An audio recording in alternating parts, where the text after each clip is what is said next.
What's happening, Bills Mafia? Ryan Thomas here live on the Thomas Take Sports Podcast. Facebook, YouTube, Apple Podcasts, Spotify, Google Podcasts, however you're tuning in, wherever you are joining me. Thank you so much for joining me. Thank you so much for tuning in to this latest episode of the Thomas Take Sports Podcast. I thought this episode was extremely fitting due to the fact that Josh Allen is coming off of, in my personal opinion, his best game as the starting quarterback for the Buffalo Bills.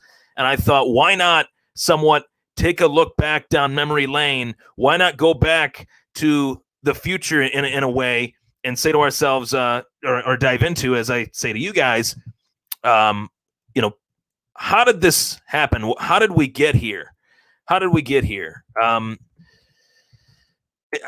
This is going to be a pretty interesting show. It's safe to say. So I want to remind you guys that the Thomas Take Sports Podcast is available on all major podcasting platforms. As I said, Apple Podcasts, Google Podcasts, and Spotify. You can subscribe and like the show on YouTube and Facebook. And the real rigmarole of this episode was Josh Allen worth the wait? It was a long wait as Buffalo Bills legendary quarterback Jim Kelly retired on January 31st, 1997. I want to go down the timeline that was Jim Kelly to Josh Allen, the end of Jim Kelly's career to present day, Josh Allen, the Josh Allen era. So this is going to be fun for me because I like to go back and look at the history of this team. Because although we had that 17-year playoff drought, there were plenty of good players on these teams over the course of the last, 17 years. Shout out to, over the course of that 17-year playoff drought, I should say. Shout out to the Eric Moulds of the world, Peerless Price, Aaron Schobel, Fred Jackson. There were a lot of really good, Eric Wood. There were a lot of really good players along the way of that 17-year playoff drought. Eric Wood, able to make it. And I think that, as I go through this timeline and I looked at the situations, I had a lot of nostalgia moments within looking at this timeline. And I thought to myself, wow, I remember, very vivid memories of, these moments, throughout the Bills franchise history as a youngster, whether I was a youngster or not. These memories are, really locked into my brain.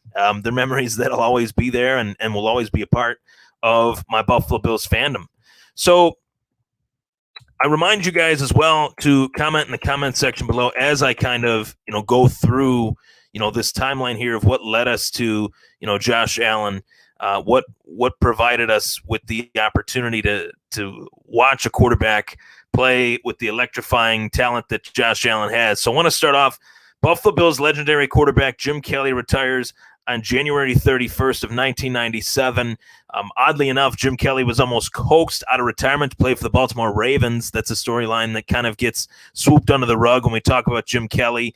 And that's a storyline that I've always found fascinating. The fact that Jim Kelly retired, and then Baltimore was like, hey, we need a quarterback. Would you want to come back? And he almost did.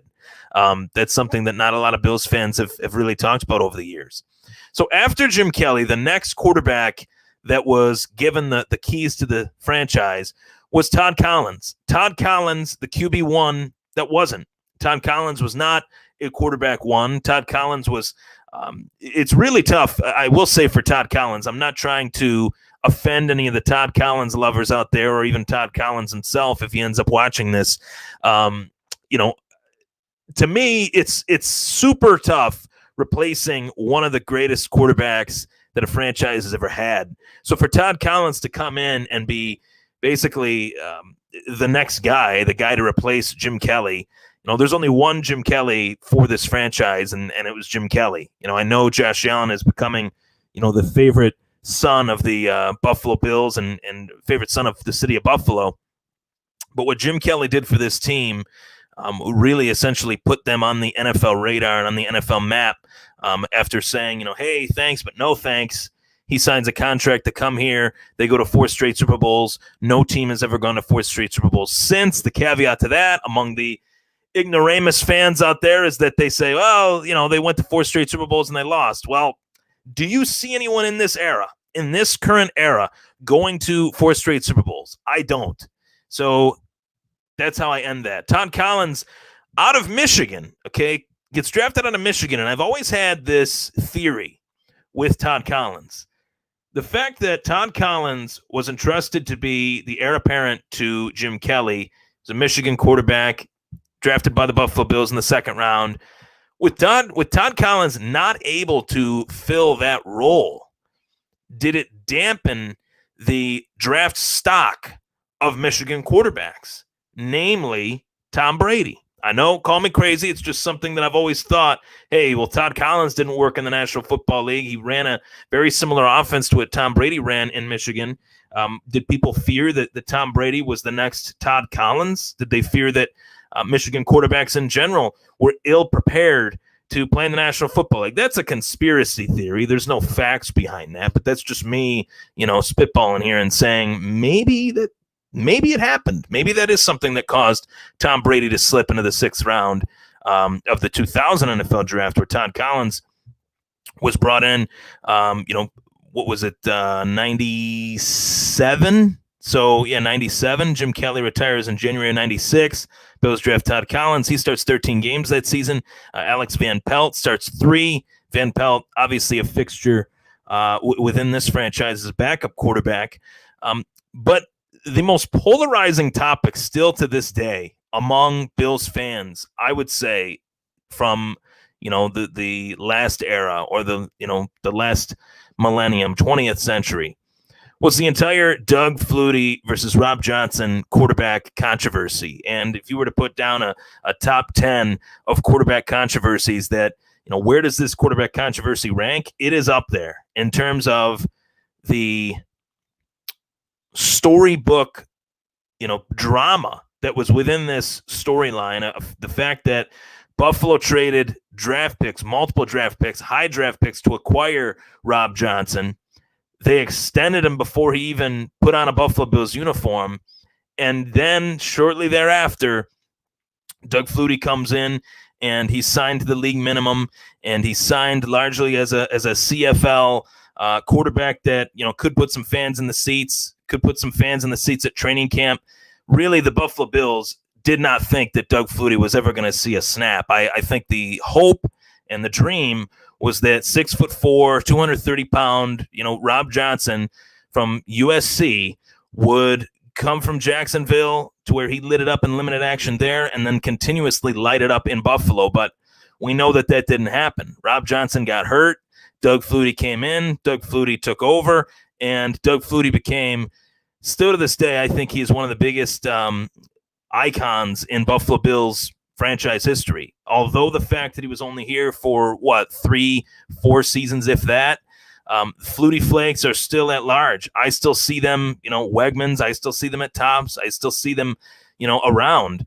And the whole Flutie mania, the Flutie phenomenon, was something that, was the first moment in time for me as a Bills fan at that point, probably 7-8 years old, where I could say, I could get behind this. This guy was my football hero. This was a guy that was really denied time and time again the opportunity that we see guys like Kyler Murray getting right now. We see guys like Johnny Manziel getting those opportunities, whether it be in college or at the pro level, and obviously he fizzled out. But you get my point here as far as short quarterbacks that can extend plays, that have accuracy, that have touch. Doug Flutie had those things.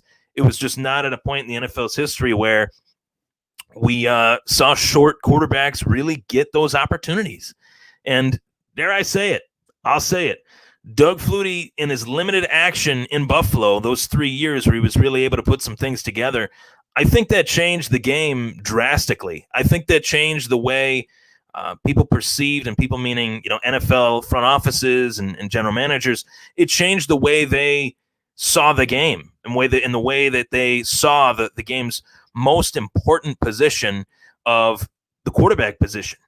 And I think that you have to give Doug Flutie all the credit in the world for that. Here's a guy that, right now, if you were to say, who was a quarterback, in recent history that maybe he didn't get the fair shake that he deserved, Now, I'd say Tim Tebow is on that list. I would say Doug Flutie is at the top of that list. This guy was denied time and time again, and he finally was able to make the most of an opportunity that was given to him. One guy gets hurt, the other guy comes in, Doug Flutie being that other guy, and he made the most of it. He made the most of his opportunity. And, one of the most crushing days of my Bills fandom, one of the most crushing days that I ever experienced, there's been a lot of them, let's be honest here, was when the Buffalo Bills decided to let go of Doug Flutie. I still don't think that was a good move. We're 20 years removed from it almost, and I still say that was not a good move. A few weeks back, maybe a week or so, was Doug Flutie's birthday, and the Buffalo Bills paid tribute to him, posted some photos of him doing his jump throws, wearing the long sleeves in the cold Buffalo weather, slinging the football with 2 gloves on. And Doug Flutie commented on it. I saw he commented on it and said those were his favorite years of his career. And just that short little window that he was able to maximize, that short little window here in Buffalo where the fans were really able to get behind this guy. I remember talking to former Buffalo Bill by the name of Phil Hansen. And we were talking about Doug Flutie and, what were your thoughts on Flutie Mania and Flutie Magic? And it was known by the guys on that team early on that Doug Flutie had a lot more to offer than what was being, reported. That training camp, they would, gloat about Rob Johnson. That was really when the training camp, you did have a crowd, but social media wasn't really a thing at the time. So really the reporters or those within the organization could really be the ones to say, wow, Rob Johnson looked great, without looking at the other 2 quarterbacks and Doug Flutie and Alex Van Pelt. Meanwhile, Flutie and Van Pelt were putting up great efforts in training camp, and Flutie just flew under the radar. And as Johnson showed that he was very unreliable and had zero durability whatsoever, Doug Flutie was able to take advantage of that, take advantage of the opportunity. And, when he was benched for that Music City Miracle game, that has got to be the worst decision I think that Ralph Wilson has ever made. And that was a decision that was largely blamed and put on then Bills head coach Wade Phillips, when really it wasn't Wade Phillips' decision. Wade Phillips has gone on record saying, that was not my call. It was me going into an office, Ralph Wilson telling me, hey, we're going to be putting in Rob Johnson. We've made a financial commitment to Rob, and we need to see it through. Guys on that team, the Phil Hansons, the Eric Molds of the world, the Peerless Prices, all those guys, they were stunned. I think if you talk to any of them still to this day, they would go into great detail about how shocked they were. So with that, Doug Flutie goes to the San Diego Chargers, the then San Diego Chargers, with Buffalo Bills defensive end Marcellus Wiley and Steve Christie. They leave via free agency. A guy by the name of John Butler, the late John Butler, brought Flutie and Marcellus Wiley, as well as Steve Christie, with him to San Diego, and that was that. The Rob Johnson experiment shortly thereafter blows up in the face of the Bills, blows up in the Bills brass, blows up the Bills Mafia before they were the Bills Mafia. It blows up in the Bills fans' face. And unfortunately, I think that had they decided to go with Flutie, hand to God, had they decided to go with Flutie, I think this team could have been a contender for a Super Bowl for a couple years. A short window, as I said, a short window, but they could have been a Super Bowl contender. Whereas they bring in new coaches, they bring in Greg Williams, who's a defensive coach. The offensive coaching kind of falls by the wayside. They bring in Kevin Gilbride shortly thereafter, after Johnson is pretty much booed out of Buffalo. And anytime you talk about Rob Johnson, Bills fans, I think, have the right to boo. So you go from Rob Johnson and the Flutie thing, you go from that to Drew Bledsoe. He arrives in 2002, and I remember when the Bills got Drew Bledsoe like it was yesterday. It was a hot, sunny day in Buffalo, actually. A warmer day than normal when that trade was made. I don't remember what month that trade was made, but I remember it was pretty warm outside for Western New York. And the Bills rolled out the red carpet for Drew Bledsoe. They had like a ceremony outside their stadium. They had, the old royal blue jerseys at that time. Shortly thereafter, they switched to those navy on navy jerseys with the red, down the side. That's the red piping that we all know about from the Drew Bledsoe days. They changed the stripe on the center of the helmet. It was navy with the silver and the royal blue mixed in. It was different. And I think if you were to take a vote as far as what uniforms were your favorite or what uniforms did you hate, those would be the ones that you might have hated. The Buffalo Bills are royal blue through and through. It should never even been a thought that navy blue was the color. But hey, things change. Teams are trying to make money and change things up every once in a while. And that's what they did. Drew Bledsoe, I think, is far underrated for my liking. Far too much underrated. I think he was a great quarterback in this league. It's a shame to me that Bledsoe is always remembered for being the guy that Tom Brady replaced. I don't think that's fair. I don't think that should be what people think of when they talk about Drew Bledsoe. I know that it's easier said than done to not think of that, being that, Drew Bledsoe gets knocked out by Mo Lewis. Tom Brady comes in and, he takes over and becomes the greatest quarterback of all time. It's really hard not to think that. But to pay respect to Drew Bledsoe, I think Drew Bledsoe did a lot of really good things in this league. And to go from New England to Buffalo, he made them a contender. He made them a playoff, competitive, gearing towards the playoffs. The Bills would have been a dumpster fire at that time had they not made that trade with New England to acquire Drew Bledsoe. Drew Bledsoe kept him in the thick of things the first year. I remember there was the season they started 0-4, 2004, and they finished 9-7. And I think they gave up again on a quarterback far too soon. Heading into that 05 season, I would have thought that Drew Bledsoe would have got another opportunity, another season. Meanwhile, essentially the rookie, J.P. Lossman, who was going into his second season, but Lossman didn't play it down his rookie year. He actually broke his leg his rookie year. Troy Vincent and him kind of collided after training camp, and Lossman slipped and broke his leg. Didn't see any action. So it was truly Lossman's rookie year. Like, he didn't have any snaps in practice, nothing. Starting over from 2005, Drew Bledsoe goes to the Dallas Cowboys, and the Buffalo Bills in 04, as I mentioned, traded up for J.P. Lossman. Whenever I think of the J.P. Lossman era, whenever I talk about the J.P. Lossman era with fellow Buffalo Bills fans, they say to me, oh, man, what a bust, what a bust. I mean, obviously it didn't work out, right? It didn't work out. It's just that simple. Was he ready for that opportunity? Did he take on the opportunity the same way that Doug Flutie did? He didn't. I mean, there were moments, there were flashes, there were glimpses of JP hooking up with Lee Evans on 83-yard touchdown bombs. But did JP Lossman have true franchise quarterback talent? I don't think anyone can really answer that question. I really don't. I look at the Bills at that time. Their franchise was just in such disarray, making the decisions up top. Tom Donahoe trying to build around JP. Really, he didn't build around him at all. Really, he let the offensive line just completely erode away. And that was a reason why he was among many reasons why he was fired as the Buffalo Bills general manager. And Marv Levy comes in. He knows this team even today like the back of his hand. He's studying the team each and every season.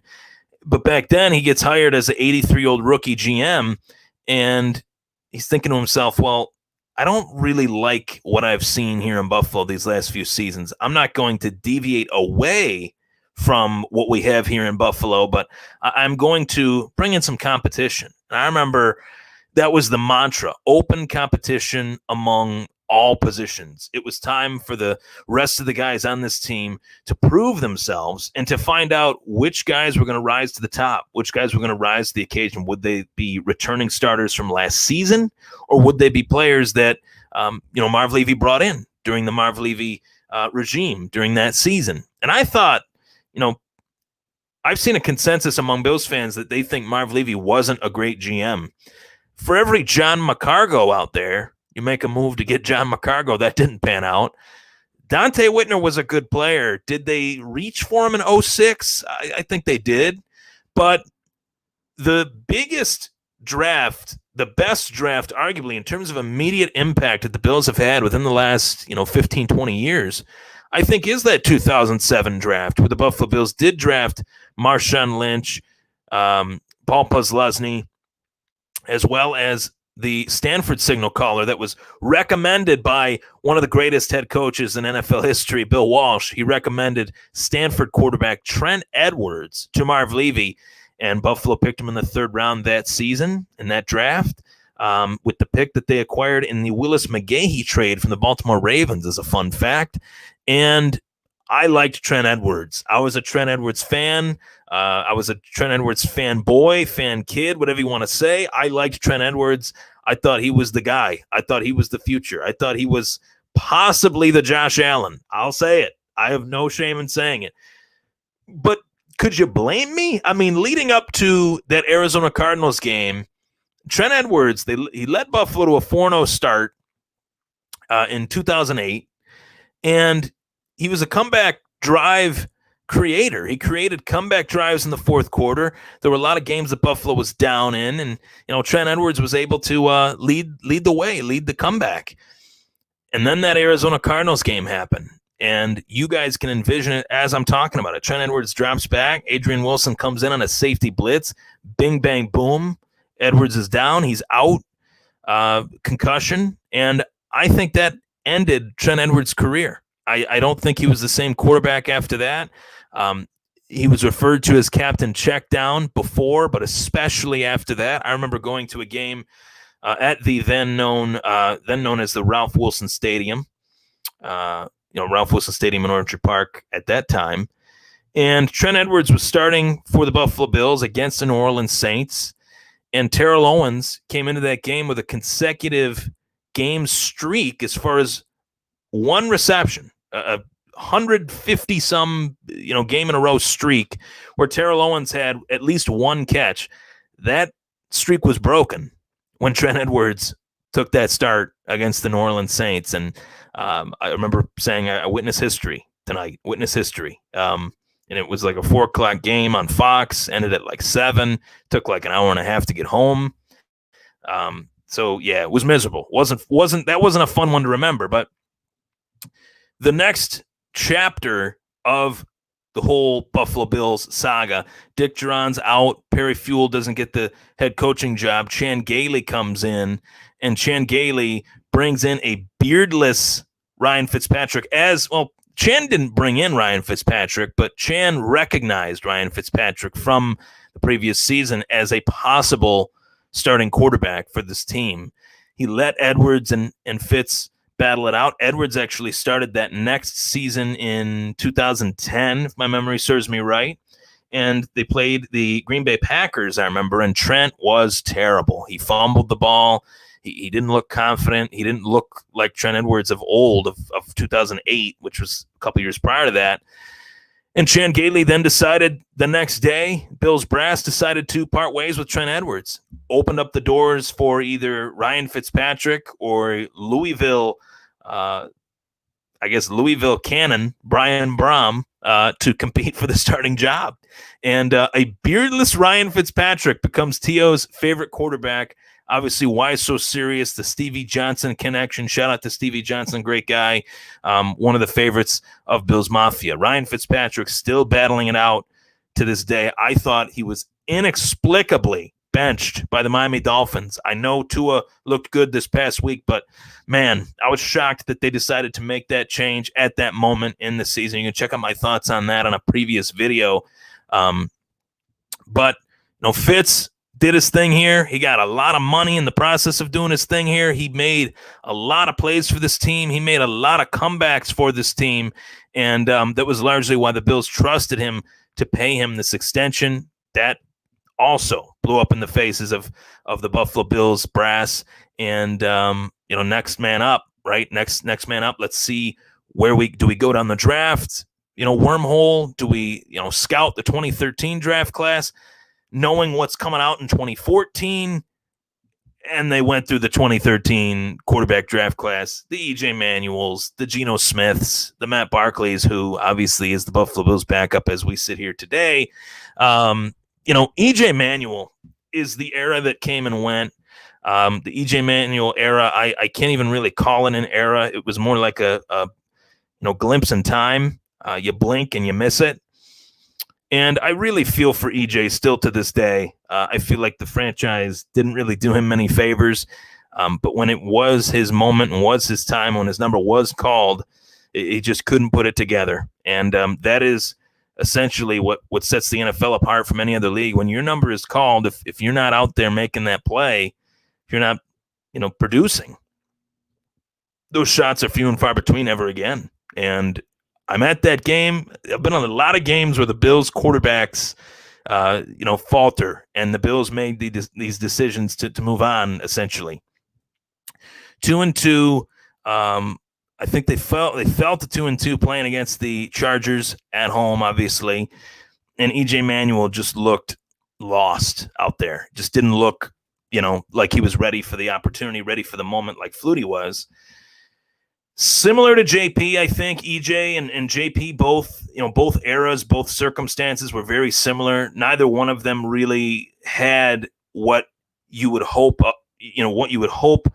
your franchise quarterback has. They didn't have that, rise above any doubt, rise above any, circumstances that could get in the way of your success.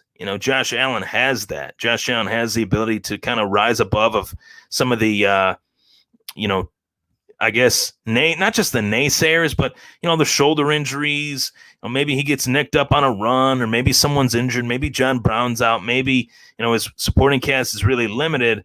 Josh Allen is one of those guys that can somewhat rise above any circumstance, whereas EJ and JP were not. And EJ Manuel, I think a great guy. Nobody could ever debate that. One of the nicest guys I've ever been around. So that game, against Houston, eventually, kind of jumping around here, but EJ Manuel throws that pick six to JJ Watt. You guys remember that play? I think that was the beginning of the end for EJ. We want you to play, Kyle, and I'm referring to Kyle Orton. Originally, the Buffalo Bills brought in Kyle Orton, and I kid you not, I think Kyle Orton signed that contract thinking that he would help EJ Manuel learn, not that he would ever play it down, let alone start the majority of the 2014 season. And I gotta say, in terms of recent Buffalo Bills quarterbacks outside of Josh Allen, I can't believe I'm saying this, but Kyle Orton was a stud for this team. He did pretty damn well. He led that comeback game against the Minnesota Vikings, throws the touchdown to Sammy Watkins in the final second of the game.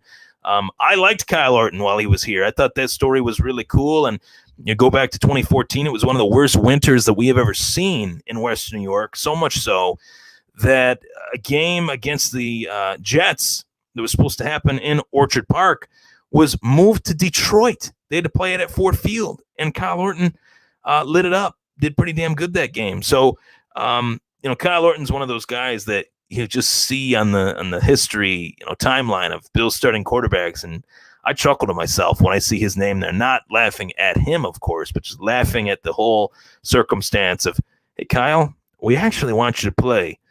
Oh, shit. He didn't think he was going to play. I say that to the day I die. Kyle Orton did not sign with the Buffalo Bills to play. He signed with the Buffalo Bills to help EJ learn, be that solid backup if EJ were to get hurt. But, Manuel in particular, his struggles in particular, those games that I mentioned against Houston and against the Chargers, enough was enough in the eyes of Doug Marrone, who was looking to win some games and, make the most of it. So Doug Marrone, one of my least favorite figures in Buffalo Bills franchise history, for obvious reasons, known forever, in my opinion, as the quitter, the coach that quit. He quit on his franchise, quit on his players, quit on really everyone except himself, only looking out for himself. With that comes Rex Ryan. With that comes 3 seasons of Tyrod Taylor, 2 with the Rex Ryan regime, the coaching staff, and then obviously 1 with Sean McDermott. And, over those 3 years, I was extremely critical of Tyrod Taylor. Not so much the first season, in particular the second season, third season. I just looked at Tyrod Taylor as a guy that had a ceiling, and he was about to meet it. His ceiling would get maxed, and once he met his ceiling, he would somewhat plateau, and we wouldn't really see any better than his ceiling. And his ceiling was 250 yards, maybe a touchdown or two passing, and 60, 70 rushing yards. That's his best day. Typically, Tyrod was a guy that liked to hang around at 170 yards, a touchdown, an int, or a touchdown, two touchdowns and an int. Or he wasn't a guy that really turned the ball over a lot, and I think that was his greatest attribute, especially for a Bills team that at the time, they needed a quarterback that could hold our possession and maintain possession, not force things. And Tyrod, I will say, is that guy, but he is not the guy that you expect to throw for 300 yards in a game. He's not the guy that you would expect to go, 30 of 40. That's not Tyrod Taylor. Minimum Tyrod Taylor, if you're throwing 28 pass attempts with Tyrod Taylor, you want less passing, more running. And I think that's why that first season in Buffalo with Tyrod worked so well, due to the fact that Shady was still very much in his prime. That offensive line with Richie Incognito was coming together, and you had a real run-oriented offense, led by Greg Roman, who is obviously the offensive coordinator for the Baltimore Ravens. I look at the Tyrod Taylor era, and I say he was part of the reason that the Bills' playoff drought did end. But there were a lot of close games where Buffalo was relying on Stephen Hauschka. Buffalo was relying on their defense to win the field possession battle and make a short field for Tyrod Taylor. Had Tyrod had to really go, if Tyrod was forced to go drive for drive with a quarterback, more oftentimes than not, it never worked out for him. But obviously the circumstances that led to his cut, that led to him being cut, is the fact that you have to know who is out there. You have to know what class of quarterbacks is out there in the 2018 NFL draft. And 2018 NFL draft will be one that, it's fresh in my mind. It wasn't that long ago, almost 3 years ago, 3 years in April it'll be. But looking at that 2018 draft, I knew that the Bills would take a quarterback. I knew that they needed a quarterback. And you go back into the archives of the show, I wanted Josh Allen really badly for this team. I thought he was a great fit for the city and a great fit for this coaching staff. And the Josh Allen era is the era that we're living in right now. And I think we're going to be living in this era for a long, long time.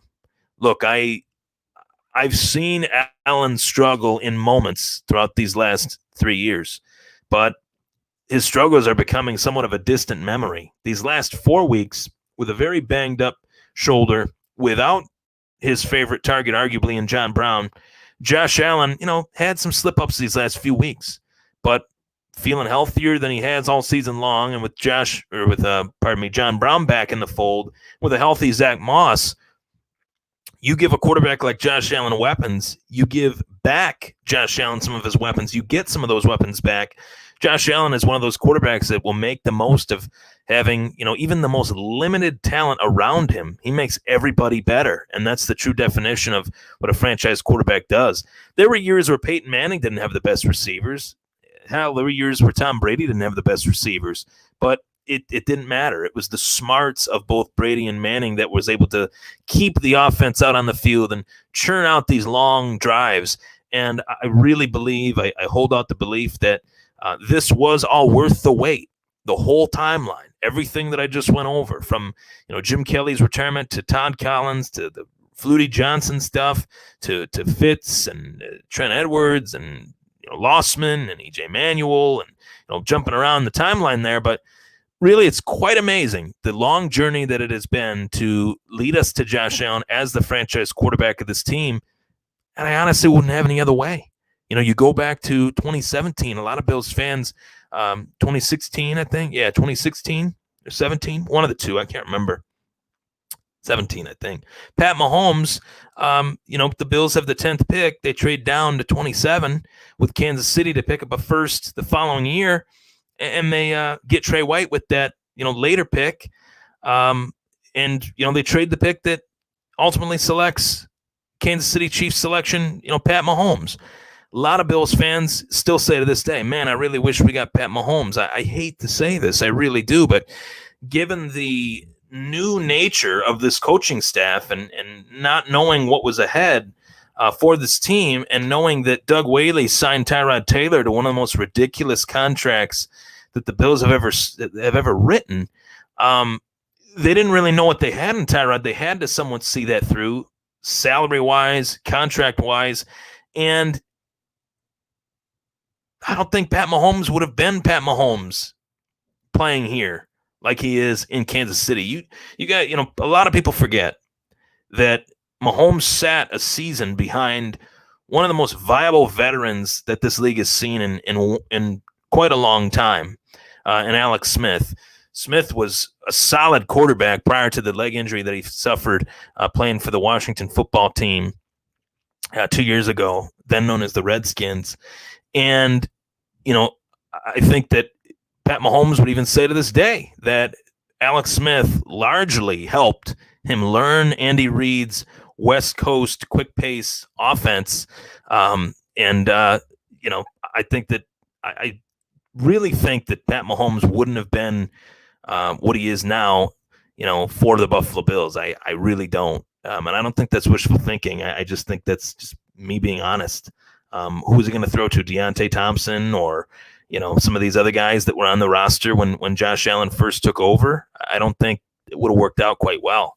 But I'm happy to be a part of the whole last 20 years, really.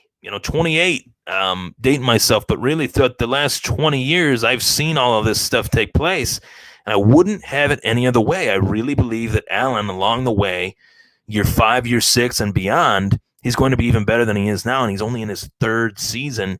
We're already talking about him as, in moments throughout the season as a potential MVP candidate. I don't think he is right now. I think, that discussion came and went, but if he goes on another tear like he did the first 4 weeks, who's to say that he doesn't belong in the conversation at the very least? The way the Bills Mafia has rallied around this guy and Josh Allen is so phenomenal. I think that is one of the most heartfelt stories, the fact that Bills Mafia donated upwards of $235,000 to Oshai Children's Hospital for Josh Allen's charity in the aftermath of Josh Allen's grandmother's passing. That, to me, makes me proud to not only be a Buffalo Bills fan, but makes me proud to be from this area. I need to see more of that in this area. I think that is fantastic. And Josh Allen's my quarterback. I got him on my own team, the Bills, team that I root for. Got him on a couple fantasy teams. I mean, this guy, I enjoy watching him every Sunday. It is a true treat watching him every Sunday, and he's going to be a true treat to watch for many, many years to come. Wouldn't have it any other way. Take care, everybody. Stay safe. Let's go Buffalo. I'll be on Sunday morning with a guest to do the pregame show for the Buffalo Bills matchup with the Arizona Cardinals Week 10. Week 10, we're already here. Crazy. The season has gone by so fast. Again, I remind you guys that the Thomas Take Sports Podcast is available on all major podcasting platforms, whether it's Apple Podcasts, Spotify, Google Podcasts. You can subscribe and tune in to the show via audio. You get instant access to anytime I go live or anytime I post an episode after the fact, one like this, or you can join me by watching just like this on Facebook, the Thomas Take Sports Podcast, and the Thomas Take Sports Podcast YouTube channel. Subscribe and like. You'll get instant access to all my posts and, all access to the shows. Thank you so much for tuning in, Bills Mafia. Take care. Go Bills.